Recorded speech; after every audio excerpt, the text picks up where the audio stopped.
Então, meus caros, como eu já falei na aula passada, hoje nós vamos iniciar exatamente um outro ponto da segunda unidade, onde nós vamos tratar exatamente a respeito das constituições. A nossa aula passada, ela foi centralizada exatamente para que nós percebêssemos a transição do Estado moderno para o Estado contemporâneo, para o início do Estado contemporâneo. Então, nós tivemos que entender as transformações que ocorreram tanto no Estado, quanto as transformações que ocorreram no sistema jurídico.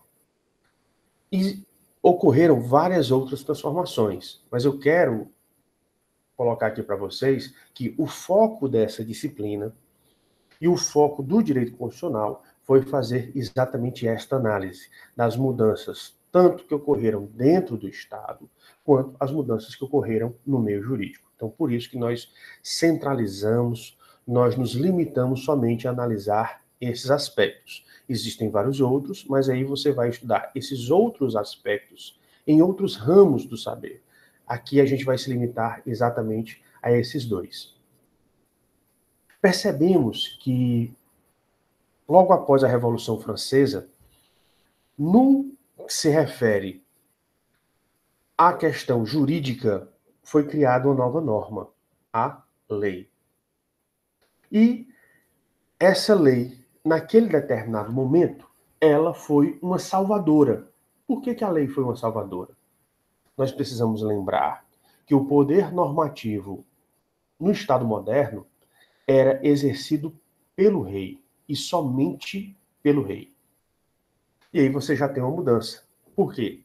Esse poder normativo que no Estado moderno era do rei, exclusivo do rei, no Estado contemporâneo, ele vai ser entregue aos legisladores. Ou seja, aqueles que vão produzir a lei. Olha aí, já surge uma nova norma, exatamente a lei. Os reis, eles governavam por decretos. E aqui no Estado contemporâneo surge a lei. Decreto feito pelo rei, a lei feita pelos legisladores. Quem é que escolhia o rei? Ninguém. Era hereditário. Quem é que escolhe os legisladores? O povo. Então, a possibilidade de você ter leis oriundas da vontade popular era maior. Por quê? Porque quando o rei, ele fazia suas normas, ele fazia as normas de acordo com a sua própria vontade. Esses legisladores, como eles seriam eleitos, então a vontade que iria ser implementada naquele determinado momento era exatamente a vontade do povo, ou pelo menos se tinha a suposição que seria a vontade do povo. E realmente, por um certo tempo, vigorou. Mas o que acontece? Por mais que nós sejamos conscientes disso, por mais que nós tenhamos essa visão, a teoria nem sempre corresponde ou ela vai ser aplicada integralmente na prática. E foi exatamente aquilo que nós vimos com a teoria do poder legislativo. Porque, realmente, na teoria, o poder legislativo ele seria uma salvação para o povo. Por quê? Porque quando viesse esse poder legislativo, você, primeiro, não teria mais o governante mandando. Seria feito por legisladores que seriam representantes do povo. Como o governante ele não é eleito, passa de maneira hereditária, mas os legisladores são eleitos, então eles teriam que se legitimar perante a população. Então, na teoria, eles deveriam fazer aquilo que a população gostaria.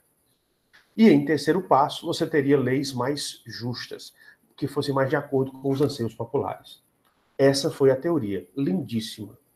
Corretíssima. O problema é que, infelizmente, o ser humano, as relações humanas, elas, com o tempo, elas podem ser deturpadas. E, em muitos casos, elas são deturpadas. Professor, o que é que o senhor está dizendo? Que, nesse caso, a relação foi deturpada entre o governante e os legisladores. Por quê? Por uma simples razão. Lembrem-se que quando apresentei para vocês as atribuições do Poder Executivo, na aula passada, eu disse que o Executivo ele ficou com a tributação, E, como ele era responsável por maior parte da arrecadação do numerário, ou seja, do dinheiro que iria manter o Estado, então foi dado ao Executivo o gerenciamento do dinheiro. Em um linguajar mais popular, ele ficou exatamente com a chave do cofre. Exatamente. O Executivo ficou com a chave do cofre. Com isso, o que é que acontece? Vocês acham que o Executivo, com a chave do cofre, ele não vai tentar argumentar? Pessoal, me perdoem, mas é porque surgiu uma coceira aqui nesse meu dedo, eu estou coçando, viu? Me perdoem, é só uma questão, coincidência, tá bom? Então, vocês acham que o Poder Executivo, tendo a chave do cofre, ele não ia tentar convencer os legisladores? Porque o Executivo tinha centenas de argumentos. Depois passou para milhares de argumentos. Depois passou para milhões de argumentos. E podendo chegar até bilhões de argumentos. Quais são os legisladores que vocês acham que vão efetivamente continuar aplicando, continuar fazendo aquilo que o povo entende, que ele gosta?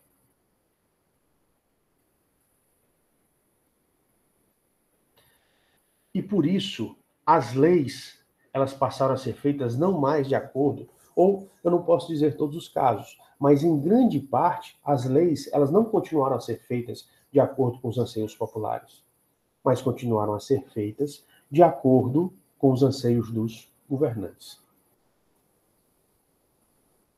Vocês podem refletir isso. Analisem como é que está sendo a elaboração das leis no município de vocês.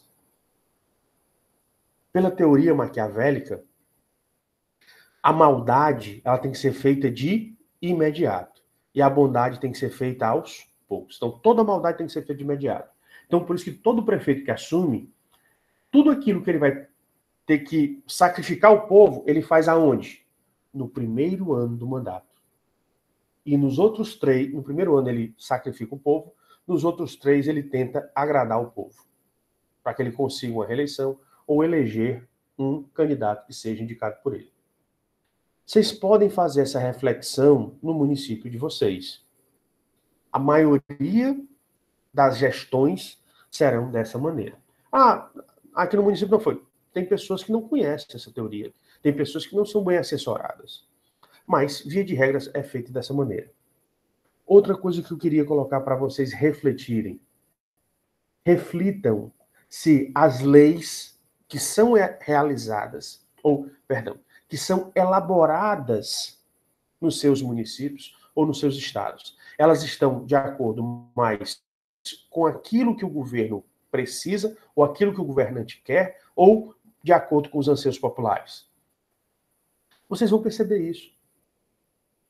Existe uma nítida tendência a que os legisladores eles façam aquilo que os governantes querem. Mas por que eles fazem aquilo que os governantes querem? Porque os governantes eles têm milhares, milhões, bilhões de argumentos que eles conseguem convencer. E o povo? Não tem os mesmos argumentos.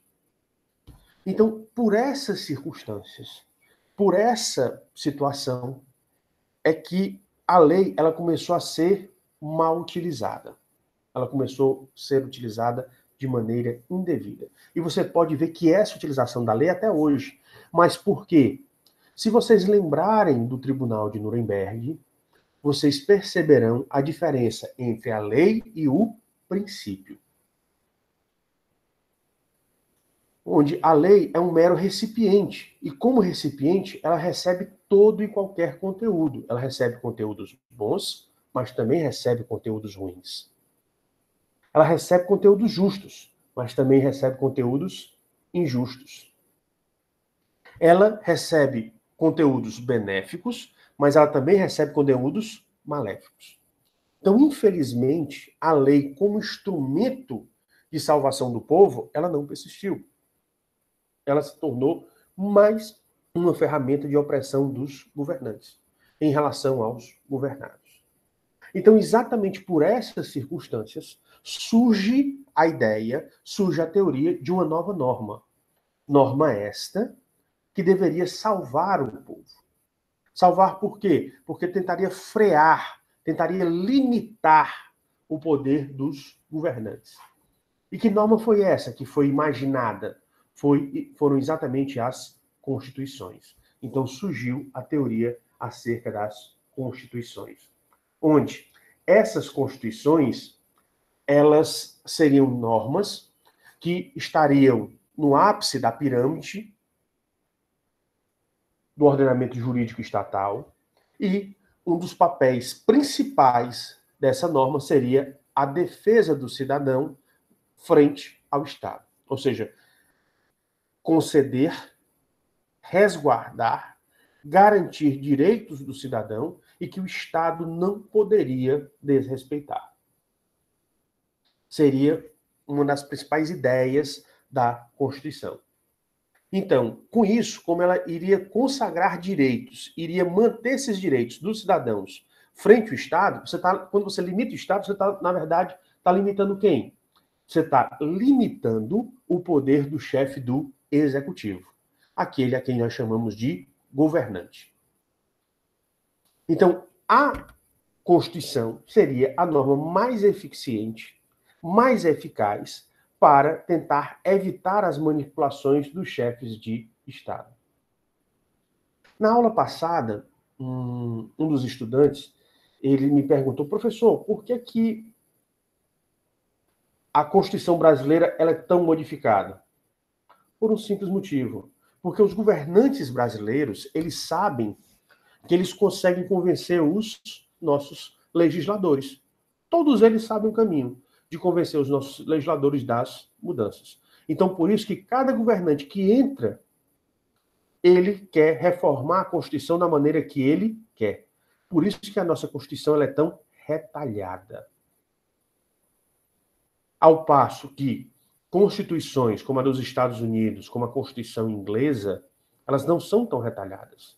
Por quê? Porque o povo lá vai para as ruas. Não vai para as ruas no sentido de que vai lutar nas ruas, mas vai para as ruas para exigir dos governantes o respeito àquelas ideias que foram consagradas na Constituição. Infelizmente, o meu país, o Brasil, ele não tem essa ideia. Ele não tem essa tradição. Então, daí nós termos esse problema.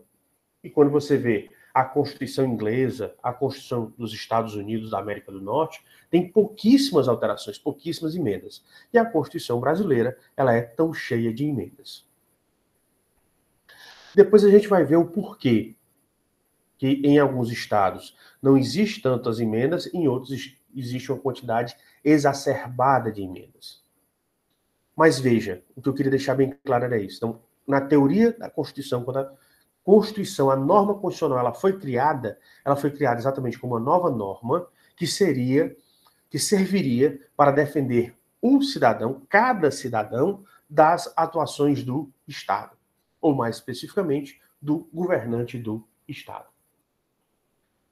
Mas, para isso, essa Constituição, ela deveria ser rígida. E o que é ela ser rígida? É que a sua alteração, ela fosse difícil.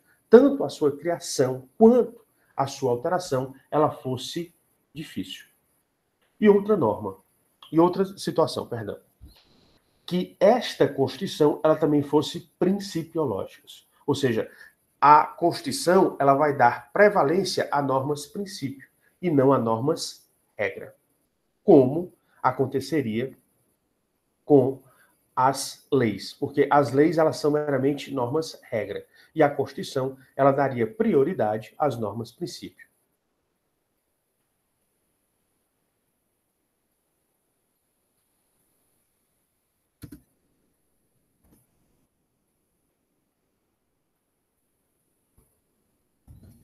Então você vê uma mudança de pensamento.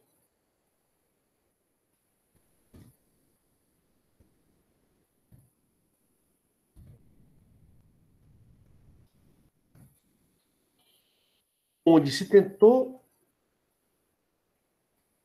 criar um novo tipo de norma que conseguisse ser mais eficiente, que efetivamente conseguisse defender o cidadão frente ao Estado, mais especificamente frente ao governante ou aos governantes do Estado. Então, esse seria o principal objetivo da Constituição. Então, por isso que surge a teoria constitucional e, como ela seria a nova tábua de salvação, seria o novo meio de salvação do cidadão frente ao Estado. Então, por isso, ou em face do Estado, então, por isso, surgiu um movimento defendendo a adoção das constituições dentro dos Estados. Então, surge o movimento constitucionalista. É tanto que as monarquias, o que é que acontece? Na Europa, muitos países, quando eles saem da monarquia absolutista, eles passam para uma república, baseada em suas constituições. Aqueles estados que não conseguem fazer a transição entre monarquia e república, eles se tornam monarquias, mas monarquias diferenciadas agora, porque agora são monarquias constitucionais, ou seja, são monarquias que obedecem a um texto normativo, que são exatamente as suas constituições. Ou seja, o movimento constitucionalista, ele muda de maneira inegável e de maneira permanente os sistemas jurídicos da época, porque se institui as constituições dentro dos ordenamentos jurídicos e as constituições, elas passam a ser as normas mais importantes de qualquer ordenamento jurídico.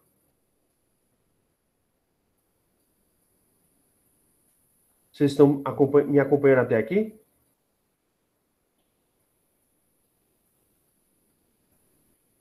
Agradeço o retorno.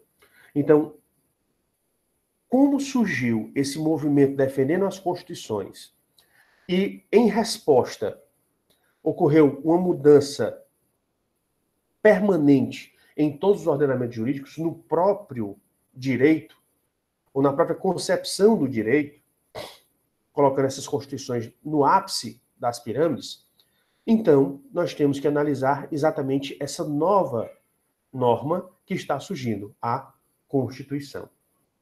E aí, a primeira coisa que a gente tem que analisar nas constituições são exatamente as suas funções. Vocês sabem quantas funções principais tem uma Constituição?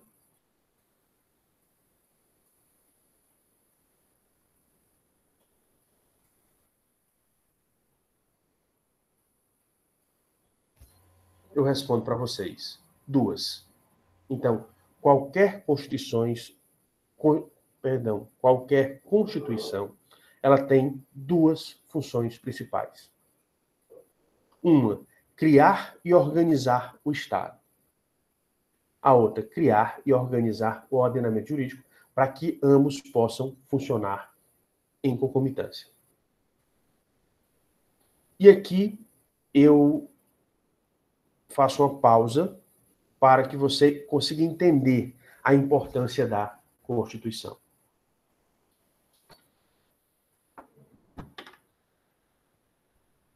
Veja bem, existem teorias sobre a vida, que a gente até já estudou, quando a gente analisou a unidade anterior, que é referente à introdução ao estudo do direito. Onde a vida começaria a partir da concepção, ou a partir de um determinado estágio da gravidez, e outros, seria a teoria civilista, que diria que a vida começa quando a pessoa nasce com vida. Então, tem as duas, né? Tem a corrente constitucional, tem a corrente do direito civil. Mas, formalmente, quando é que o Estado ele sabe que surgiu uma nova pessoa?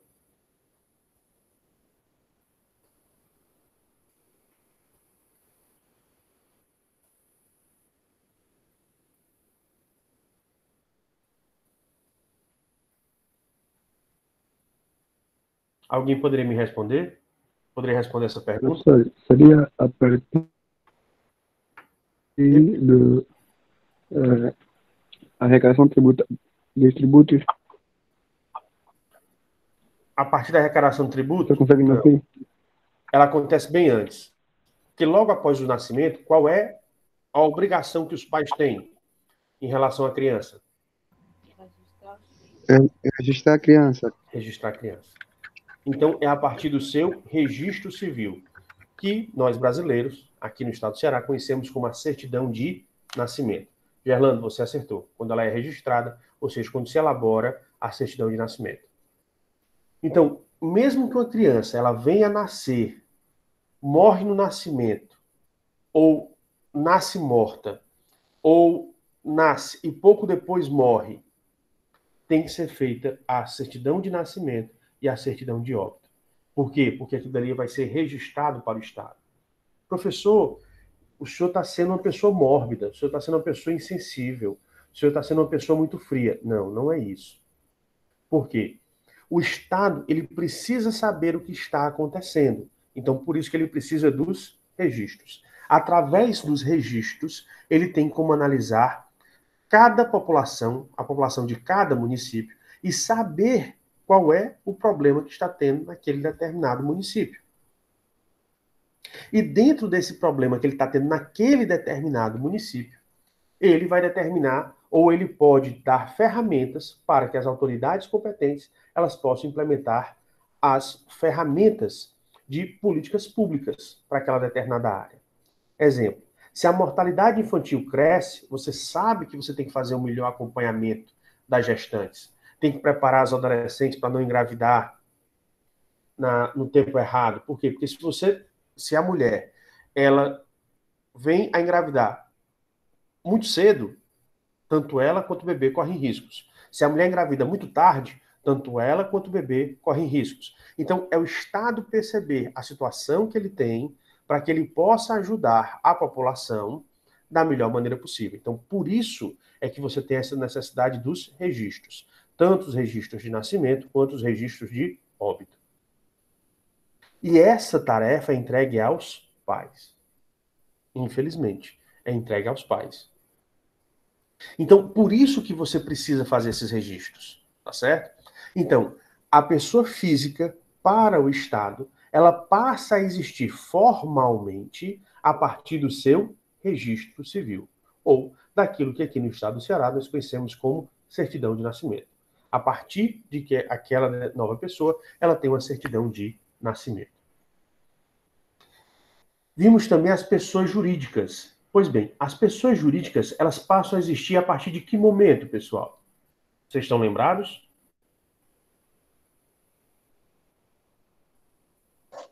Sim, professor. Normalmente, né? Se falar, por exemplo, do próprio Estado, que também é uma pessoa jurídica, as outras pessoas jurídicas são vinculadas a partir do momento que têm acesso ao CNPJ, né? Tem, na verdade, dois atos que precisam pelas pessoas jurídicas. Como a pessoa jurídica ela não tem uma existência material, então você precisa fazer duas coisas. Como é o que foi que você disse?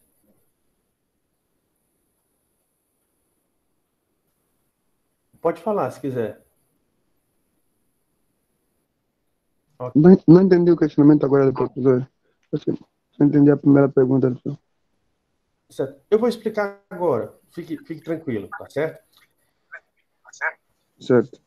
Então, de acordo com a legislação brasileira, uma pessoa jurídica, como ela não tem uma existência material, a sua existência ela vai ser considerada a partir de dois atos. Quais são os dois atos? Primeiro, o registro dos seus atos constitutivos num cartório, né, ou na autoridade competente, porque as pessoas que estão submetidas a um regime de sociedade simples, elas vão ser registradas em cartório. Aquelas pessoas jurídicas que vão fazer atividades comerciais, elas vão ser registradas perante a junta comercial. Então, por isso pode ser no cartório ou perante a junta comercial. Um dos dois. Tem algumas exceções, mas não cabe no momento a gente tratar. Então, seria nesses dois casos. Então, eu preciso do registro dos atos constitutivos. Porque a minha relação com a pessoa jurídica, ela só vai acontecer nos termos dos atos constitutivos. E, posteriormente, com o cadastro dessa pessoa jurídica no CNPJ, que é o Cadastro Nacional das Pessoas Jurídicas, onde a Receita Federal do Brasil, aquele órgão que representa o fisco federal, ele passa a acompanhar a existência dessa pessoa jurídica. Então, seriam os dois momentos. O registro dos atos no setor competente e o registro e, no caso, a concessão do CNPJ. Seriam essas duas atividades. Tá certo? Pois bem, isso é o que vale para a pessoa jurídica. E o Estado? A partir de que momento você considera que o Estado existe?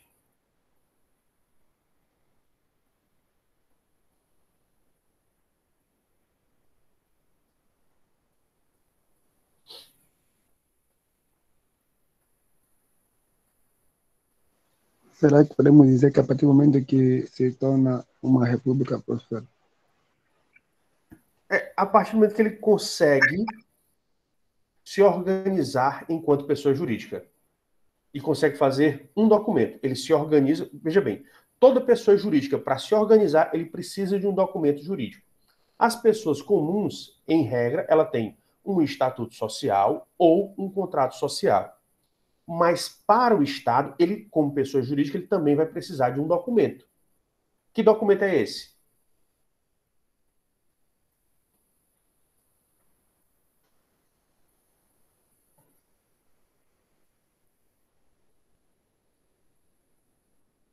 Muito bem, Marina. É exatamente a Constituição. Então, percebam, o que eu quis fazer, a correlação, foi exatamente qualquer pessoa jurídica, ela não existe no plano material, mas ela tem uma existência. Então, essa materialidade que ela não possui, ela vai ser resolvida pelo documento jurídico que é produzido para ela. Então, qualquer pessoa jurídica, ela precisa obrigatoriamente de um documento jurídico. O documento jurídico mais comum seria um estatuto social ou um contrato social. O Estado é uma pessoa jurídica, então ele também precisa desse documento. Mas o Estado, ele é uma pessoa jurídica comum, normal, igual às outras? Não.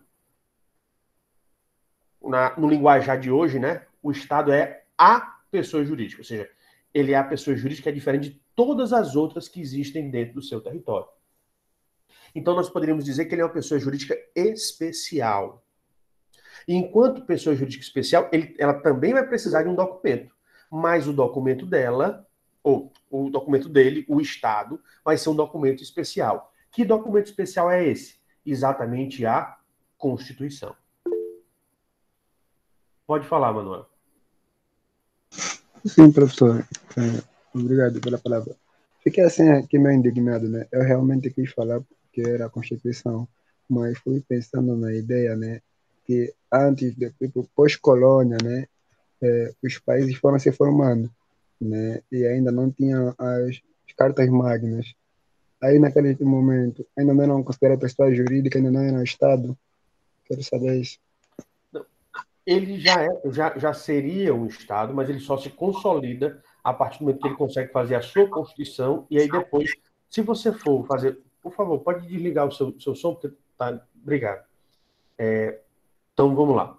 Aqui existe uma explicação pela teoria do Estado, pela ciência política, pelo direito constitucional e pelo direito internacional. Então você vai ter 4 ramos que eles vão concordar em alguns pontos e vão divergir em outros. Então, o que é que acontece? Um Estado não é só quando ele se declara independente. Esse Estado ele tem que se declarar independente ou tem que surgir de alguma forma. O Estado de Israel ele foi completamente excepcional. Então, ele tem que adquirir uma independência no âmbito internacional. Segundo, ele tem que fazer a sua Constituição para que ele se consolide. E terceiro, ele tem que ter o reconhecimento de outros Estados. Então, você teria esses 3 momentos distintos. Então, logo para o surgimento, você precisa desses 3 momentos. A questão da evolução do Estado, aí são circunstâncias diferentes. Por quê? Porque sempre que o Estado ele verificar que a Constituição dele não está mais de acordo com a concepção da maioria dos cidadãos ou a maioria dos componentes, dos integrantes do seu povo, ele pode fazer um reset. E o que é fazer o reset? É fazer uma nova Constituição. Tá certo? Então, a resposta para a sua pergunta é essa. Não é. Eu tentei simplificar porque existe essas 4 concepções, desses 4 ramos do saber. Entendido? Entendido, professor. Entendido. Obrigado. Nada. Mas voltando aqui àquilo que nós estávamos falando. Então, por isso, o Estado, ele é a pessoa jurídica, ou seja, ele é uma pessoa jurídica, mas ele é diferente de todas as outras que existem no seu território. Como qualquer pessoa jurídica, ele precisa de um documento jurídico, mas esse documento jurídico não será igual a qualquer documento jurídico. Ele é um documento especialíssimo, e esse documento que vai fazer a criação e a organização do Estado é exatamente a Constituição. Então, por isso que o primeiro papel do Estado é exatamente de criar e organizar o Estado. É o primeiro, não é o único, é o primeiro papel fundamental de uma Constituição, é criar e organizar o Estado. Entendido? Sim, professor, estou acompanhando. Ótimo. Os outros estão conseguindo acompanhar também? Agradecer aí a resposta. Sim, professor. Obrigado. Então, percebemos que a primeira função de uma Constituição é criar e organizar o Estado, para que ele entre em funcionamento. Pois bem, quem sabe o que é que a Constituição precisa fazer para criar e organizar o Estado para que ele comece o seu funcionamento? Vocês sabem o que é necessário?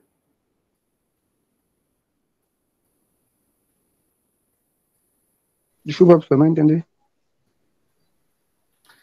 Para que o Estado ele possa, para que a Constituição, perdão, ela possa criar e organizar o ordenamento jurídico, me perdoe. Para que a Constituição ela possa criar e organizar o Estado, ela precisa seguir alguns passos. Alguém sabe que passos são esses?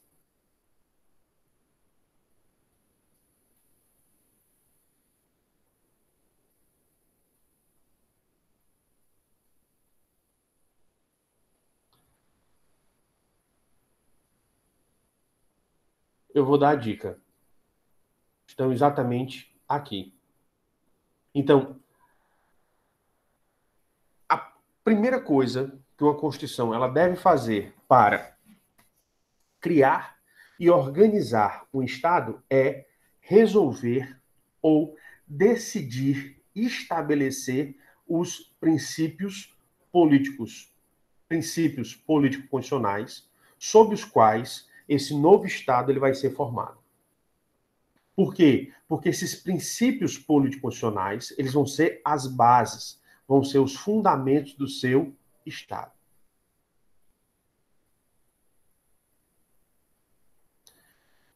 Então vamos lá.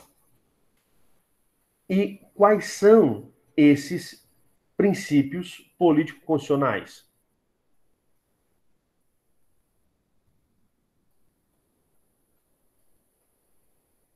Eu elenquei 7 princípios político-constitucionais. Essa é a minha interpretação. Se você analisar alguns doutrinadores, alguns autores de direito constitucional, tem uns que colocam mais, outros que colocam menos. Eu acho que pelo menos esses 7. Se vocês quiserem, um excelente livro que vai falar sobre os princípios político-constitucionais é o livro do professor José Afonso da Silva. José Afonso da Silva, onde ele trata exatamente sobre essa questão. Então, na nossa visão, os princípios político-constitucionais que vão servir de base, de fundamento para a formação do Estado, seriam exatamente esses 7. A forma de Estado, a forma de governo, o sistema de governo, o regime político, os direitos fundamentais, o princípio da separação dos poderes e as normas que vão reger o Estado no âmbito internacional. Se você for fazer uma análise da Constituição brasileira, você vai ver que esses princípios eles estão consagrados logo nos primeiros artigos da Constituição. Ou seja, o Constituinte brasileiro de 88, ele fez logo o seu dever de casa, ou seja, ele definiu logo os princípios político-constitucionais no início da Constituição. E você pode se perguntar, professor, por que por que estes princípios, eles são considerados os princípios político-constitucionais, ou seja, os princípios políticos que estão dentro da Constituição, os princípios políticos fundamentais que estão dentro da Constituição? Porque a forma de Estado, ele vai dizer como é que o seu Estado ele vai ser organizado de acordo com a sua dimensão territorial. Estados maiores, eles adotarão a forma de federações, via de regra. Estados menores adotarão a forma de Estado unitário.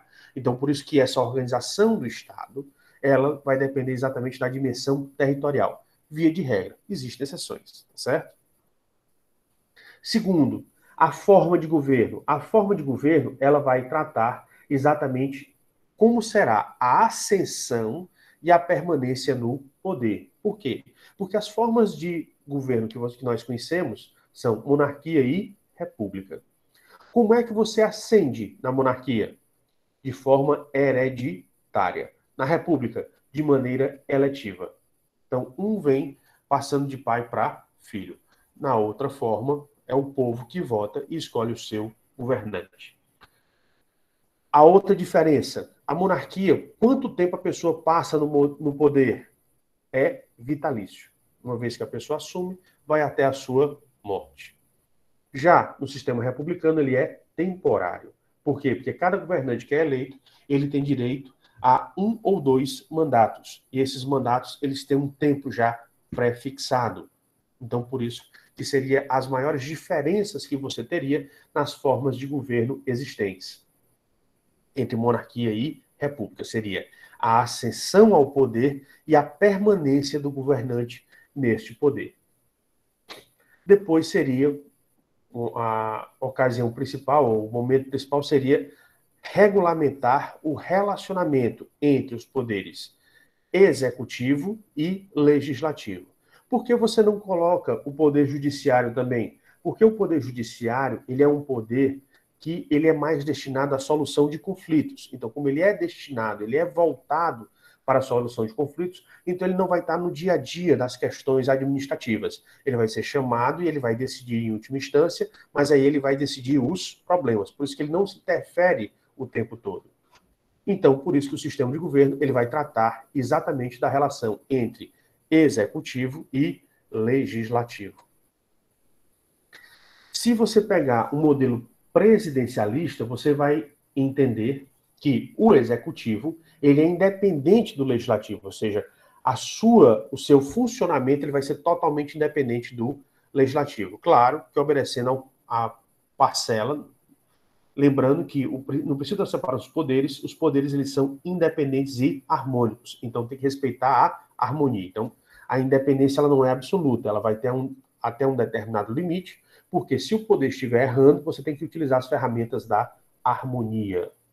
Mas a regra geral é que, no sistema presidencialista, o executivo e o legislativo eles são poderes independentes. Por que você diz isso? Porque se você analisar o modelo parlamentarista, no parlamentarismo, o executivo ele sai de dentro do legislativo. E ele fica altamente dependente do legislativo. Por quê? Porque o gabinete ele só continua enquanto ele tiver a confiança do parlamento. Então, quando o chefe do gabinete, que nós chamamos de primeiro-ministro, ele não tem mais maioria no parlamento, ou ele não tem mais o apoio da maioria do parlamento, esse gabinete é dissolvido, volta para o legislativo, para que seja escolhido um novo gabinete. Então você vê que, nesse caso, o executivo ele fica muito ligado ao legislativo, então ele não tem aquela independência. Então você diz que, dentro do parlamentarismo, existe uma colaboração entre executivo e legislativo. Por quê? Porque o executivo ele não é totalmente independente. Então, esse será o grande fator de diferença que nós vamos encontrar dentro do presidencialismo e do parlamentarismo.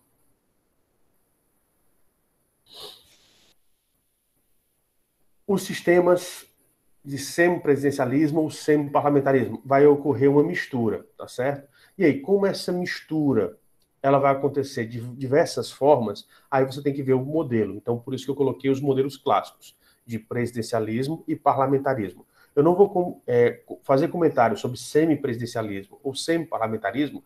Por quê? Porque cada estado, por ter sua soberania, ele faz essa mistura, ele faz a arrumação que ele achar mais apropriada para a sua cultura, para a sua realidade, tá certo? O princípio da separação dos poderes, nós vimos que é necessário, porque você não pode mais deixar que uma só pessoa ela execute o poder, ou ela exerça o poder. Então, exatamente por isso, você vai fazer com que o exercício do poder ele seja dividido entre várias pessoas. Então, por isso que você vai organizar o exercício entre o executivo, o legislativo e o judiciário. E, como nós já tratamos demais na aula passada, eu não vou chegar às minudências disso, né? Sabendo que esse princípio da separação, o modelo ocidental, é o modelo exatamente da tripartição dos poderes.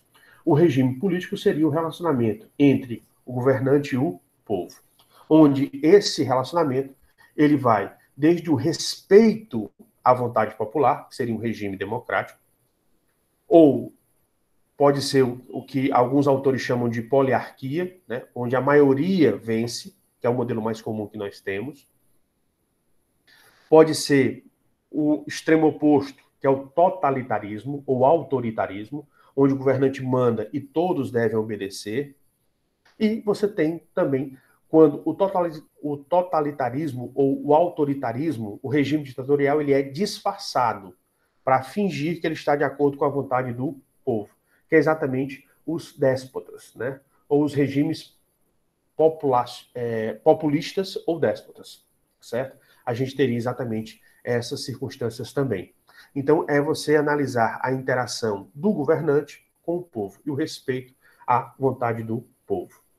O outro seria os direitos fundamentais, e as pessoas falam muito dos direitos fundamentais, que seriam os direitos do cidadão em face do Estado ou em face de outras pessoas, inclusive o Estado, mas que o Estado ele deve ou respeitar ou prestar em relação ao cidadão.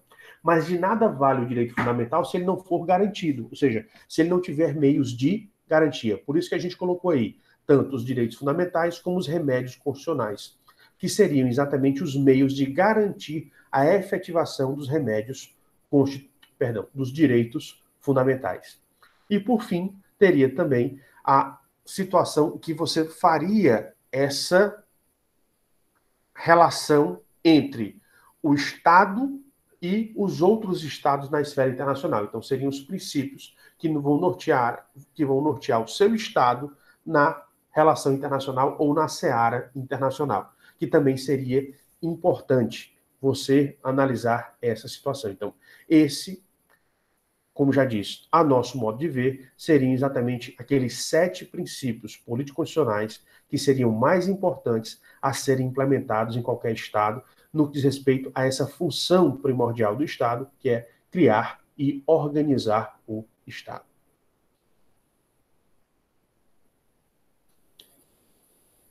Meus caros, entendido?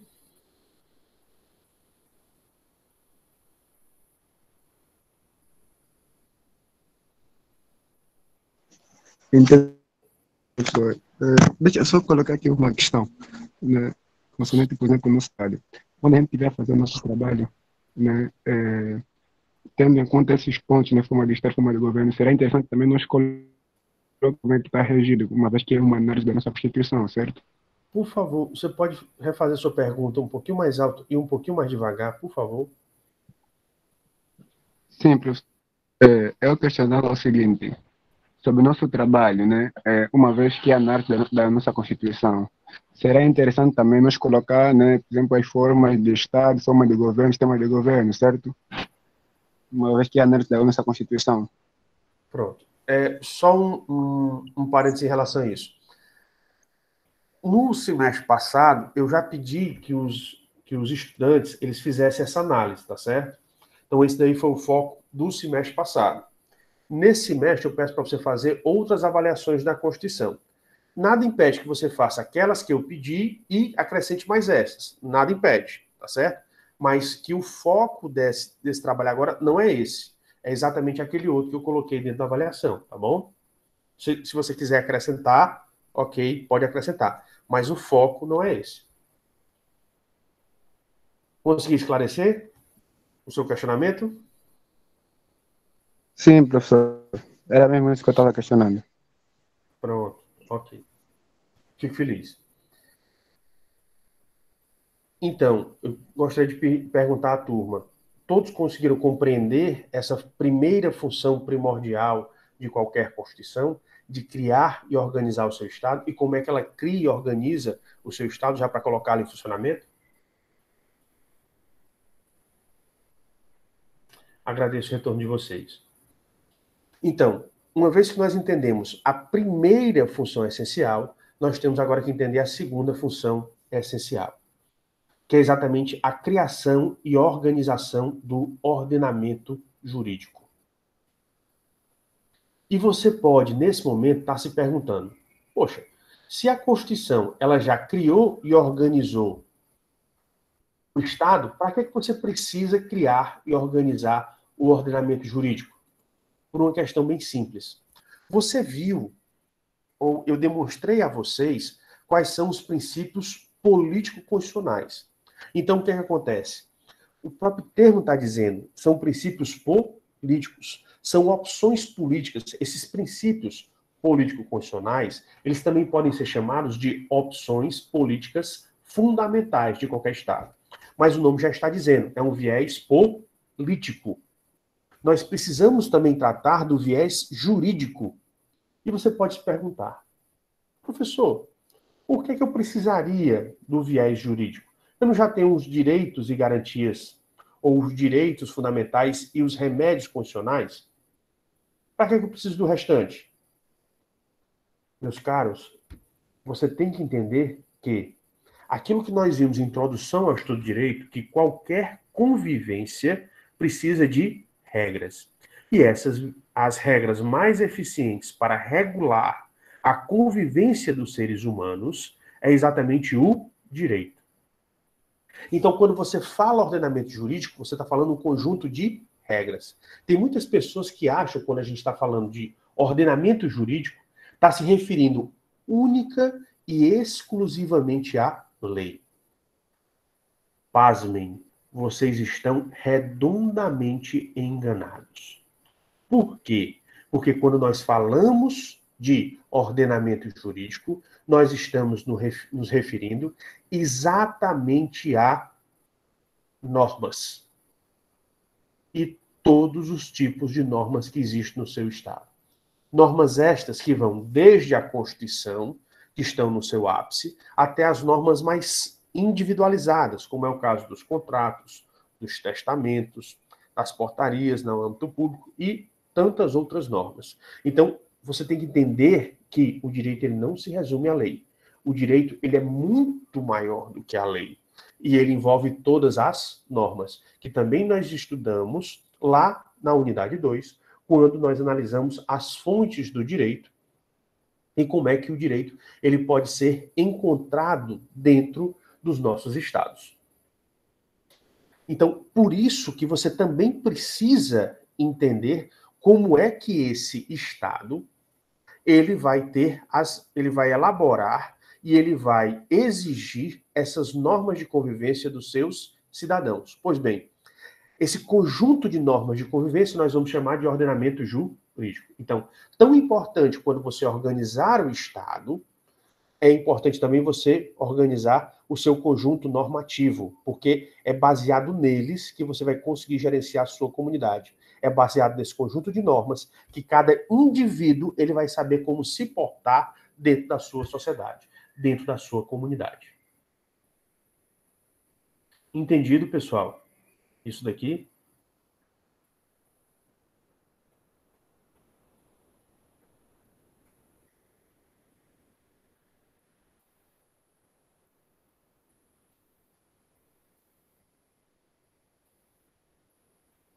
Então,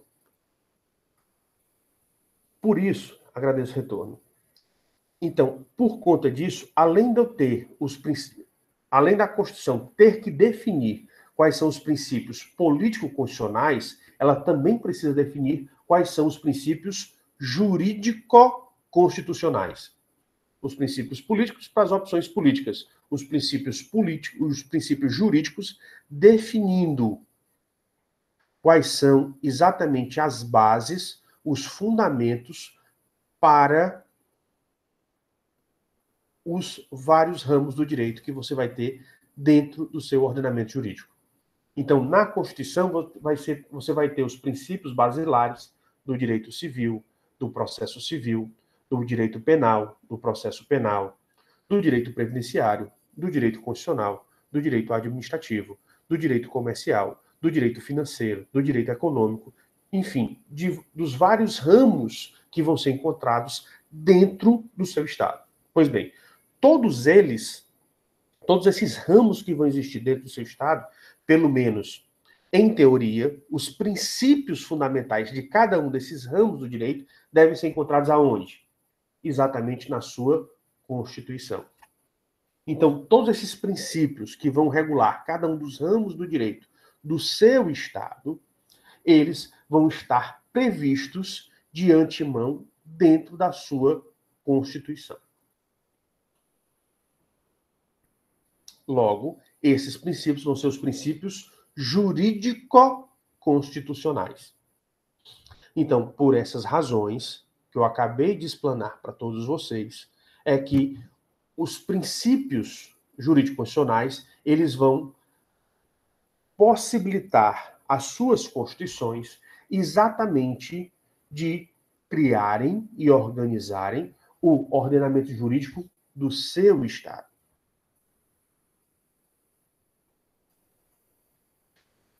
Uma questão importante para vocês entenderem. E esse ordenamento jurídico, ele vai ter duas técnicas distintas. Por isso que vocês viram no início desse semestre que o direito ele tem uma diferenciação entre direito público e direito privado. Porque o que é que acontece? Quem é que cria a riqueza do Estado? É o setor público ou é o setor privado, pessoal?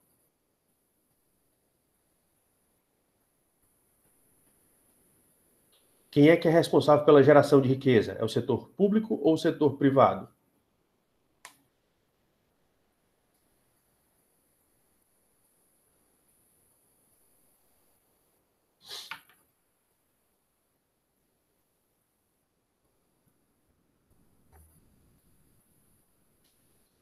Meus caros, vocês se equivocaram. O setor responsável pela geração de riquezas é o setor privado. Qualquer atividade privada, ela visa o quê? Aliás, a atividade principal do setor privado é o lucro. E depois da Revolução Francesa, lembrem-se que surgiu a teoria do liberalismo. É tanto que esse Estado ele também vai ser chamado de Estado liberal. Então é você liberar o setor privado para que ele possa gerar a riqueza do seu país. Então, quem está encarregado de gerar a riqueza do seu país é exatamente o setor privado. O setor público ele está encarregado de quê? De ajudar no desenvolvimento desse Estado, de preparar esse Estado para que ele possa desenvolver, para que os seus componentes eles possam se desenvolver. Mas quem gera riqueza é o setor privado. Então, a ideia que surgiu pós-Revolução Francesa é que o setor privado ele tem que ficar livre para produzir, livre para gerar riqueza. Mas eu pergunto a vocês, o ser humano ele sabe lidar bem com a liberdade total? Não dá, né? Por isso que nós vimos que existe uma discussão, quando se fala em liberdade, entre a liberdade quantitativa e a liberdade qualitativa. E que a melhor forma que o Estado atual, que o modelo de Estado atual percebeu é que essa liberdade que nós tenhamos dentro do nosso Estado seja a liberdade qualitativa, ou seja, essa liberdade ela possa vir e juntamente com ela o valor segurança. Então, ela tem sua liberdade com segurança. Por isso que essa liberdade ela não é absoluta. não é a liberdade que possibilita a pessoa fazer qualquer coisa. E daí surgiu o axioma, o ditado popular, que o meu direito começa onde o do outro termina, e ele finaliza onde o do outro começa. Então, essas liberdades, elas sofrem limitações. Veja bem, nossas liberdades, elas sofrem limitações. Mas por quê? Porque eu vou saber que eu posso exercer a minha liberdade com segurança. Porque enquanto eu executo a minha liberdade, eu posso fazer tudo aquilo que não prejudique o outro. Eu também vou saber que o outro também pode fazer tudo aquilo que ele quiser, desde que ele não me prejudique. Então, nós conseguimos uma paz social e uma harmonia social com isso. Professor, e como é que eu sei? Quais são os limites da minha liberdade? Por isso que no setor privado você pode fazer tudo aquilo que não seja proibido pelo direito. Você pode fazer tudo aquilo que não seja proibido pelo direito, que não esteja proibido no seu ordenamento jurídico. Isso para o setor privado. Para o setor público, meus caros, ao longo da história, quem é que tinha mais poder? O setor público ou o setor privado? Ao longo da história, até o Estado moderno, quem é que tinha mais poder? O setor público ou o setor privado?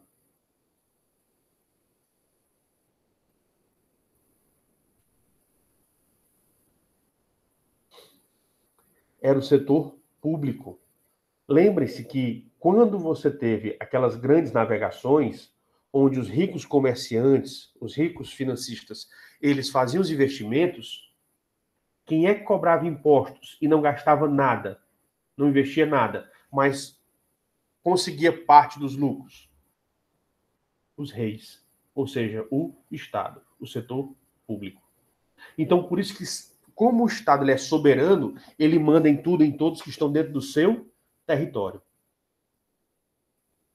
Então, por isso que você vê que, ao longo da história, aquelas instituições mais importantes eram sempre as instituições públicas, porque elas conseguiam mandar em tudo e em todos. Hoje em dia, com esses grandes conglomerados, com essas multinacionais, com esses grandes impérios financeiros, já você tem uma certa diferenciação. Mas por isso que eu coloquei, do início da humanidade até o Estado moderno. Então, quem mandava, quem tinha maior poder, era exatamente o público, o setor público.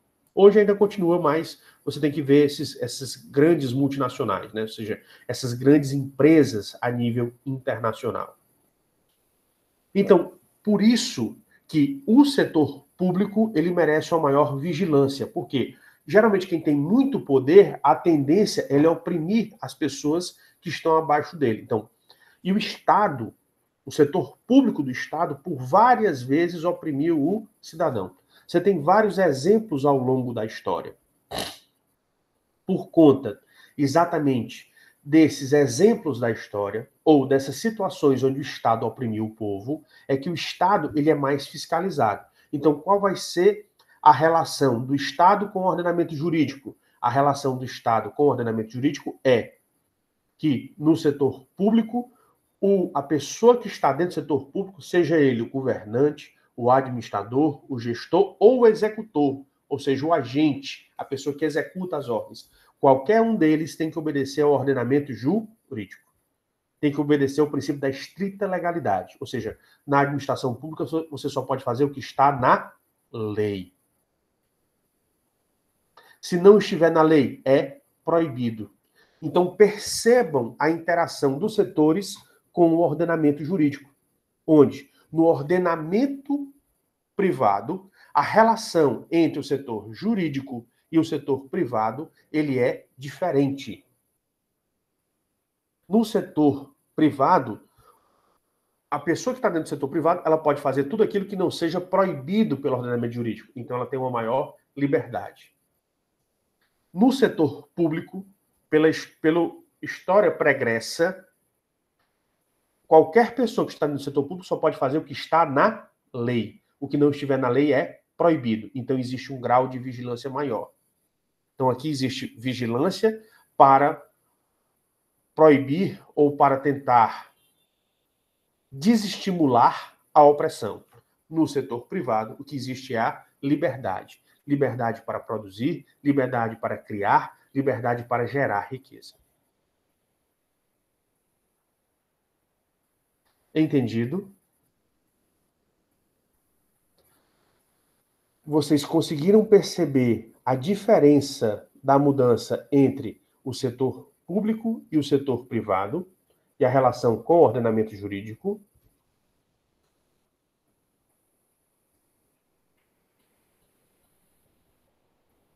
Ótimo. Então, queria deixar bem claro, nessa segunda função, que é a função do Estado, em relação ao ordenamento jurídico, ou da Constituição, a segunda função da Constituição, que é em relação ao ordenamento jurídico, ela vai criar e organizar o ordenamento jurídico. O que é isso? Vai ocorrer a fixação dos princípios jurídico-constitucionais. E o que são esses princípios jurídico-constitucionais? É o estabelecimento de princípios que vão servir de base, que vão servir de fundamento para a criação de cada um dos ramos do direito que serão conhecidos no seu estado. E por isso que ele é de suma importância que a gente consiga conhecê-los também.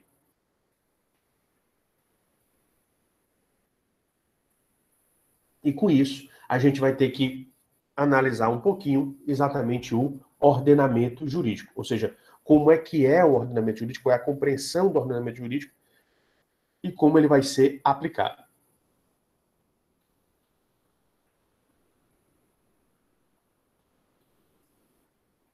Então, eu pergunto a vocês, até aqui, vocês estão conseguindo me acompanhar? Estão conseguindo compreender? Agradeço aí o retorno de vocês. Até aqui, alguma dúvida?